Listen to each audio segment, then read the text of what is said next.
All common things, each day's events, that with the hour begin and end, our pleasures and our discontents, are rounds by which we may ascend. We have not wings, we cannot soar, but we have feet to scale and climb.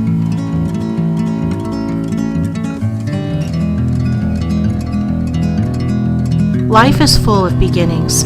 They are presented every day and every hour to every person. Most beginnings are small and appear trivial and insignificant, but in reality, they are the most important things in life. See how in the material world everything proceeds from small beginnings. The mightiest river is at first a rivulet over which the grasshopper could leap. The great flood commences with a few drops of rain. The sturdy oak, which has endured the storms of 1,000 winters, was once an acorn, and the smoldering match, carelessly dropped, may be the means of devastating a whole town by fire. Consider also how in the spiritual world the greatest things proceed from smallest beginnings. A light fancy may be the inception of a wonderful invention or an immortal work of art. A spoken sentence may turn the tide of history. A pure thought entertained may lead to the exercise of a worldwide regenerative power, and a momentary animal impulse may lead to the darkest crime. Have you yet discovered the vast importance of beginnings?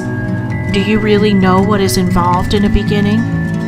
Do you know the number of beginnings you are continuously making and realize their full import?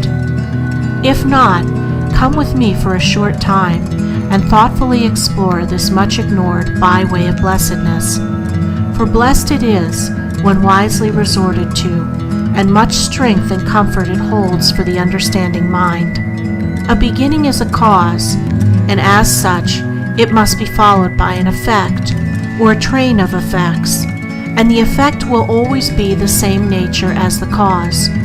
The nature of an initial impulse will always determine the body of its results. A beginning also presupposes an ending, a consummation, achievement, or goal.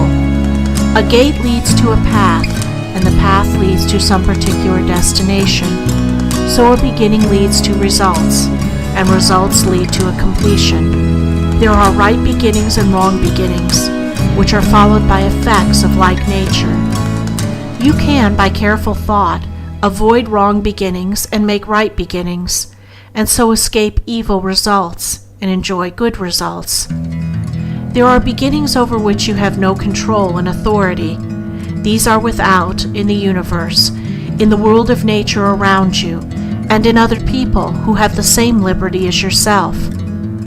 Do not concern yourself with these beginnings, but direct your energies and attention to those beginnings over which you have complete control and authority, and which bring about the complicated web of results which compose your life. These beginnings are to be found in the realm of your thoughts and actions, in your mental attitude, under the variety of circumstances through which you pass, in your conduct day by day, in short, in your life as you make it, which is your world of good or ill. In aiming at the life of blessedness, one of the simplest beginnings to be considered and rightly made is that which we all make every day, namely, the beginning of each day's life. How do you begin each day? At what hour do you rise? How do you commence your duties? In what frame of mind do you enter upon the sacred life of a new day? What answer can you give your heart to these important questions? You will find that much happiness or unhappiness follows upon the right or wrong beginning of the day, and that, when every day is wisely begun, happy and harmonious sequences will mark its course, and life in its totality will not fall short of the ideal blessedness. It is a right and strong beginning to the day to rise at an early hour. Even if your worldly duty does not demand it, it is wise to make of it a duty, and begin the day strongly by shaking off indolence.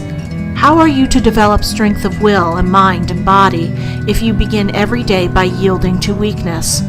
Self-indulgence is always followed by unhappiness. People who lie abed till a late hour are never bright and cheerful and fresh, but are the prey of irritabilities, depressions, debilities, nervous disorders, abnormal fancies, and all unhappy moods. This is the heavy price which they pay for their daily indolence. Yet, so blinding is the pandering to self that the drunkard who takes his daily dram in the belief that it is bracing up the nerves, which it is all the time shattering, so the lie abed is convinced that long hours of ease are necessary for him as a possible remedy for those very moods and weaknesses and disorders of which his indolence is the cause. Men and women are totally unaware of the great losses which they entail by this common indolence: loss of strength of both mind and body, loss of prosperity, loss of knowledge, and loss of happiness. Begin the day then by rising early. If you have no object in doing so, never mind. Get up and go out for a gentle walk among the beauties of nature, and you will experience a buoyancy, a freshness, and a delight, not to say a peace of mind, which will amply reward you for your effort. One good effort is followed by another, and when a man begins the day by rising early, even though with no other purpose in view, he will find that the silent early hour is conducive to clearness of mind and calmness of thought, and that his early morning walk is enabling him to become a consecutive thinker, and so to see life and its problems, as well as himself and his affairs, in a clearer light, and so in time he will rise early with the express purpose of preparing and harmonizing his mind to meet any and every difficulty with wisdom and calm strength.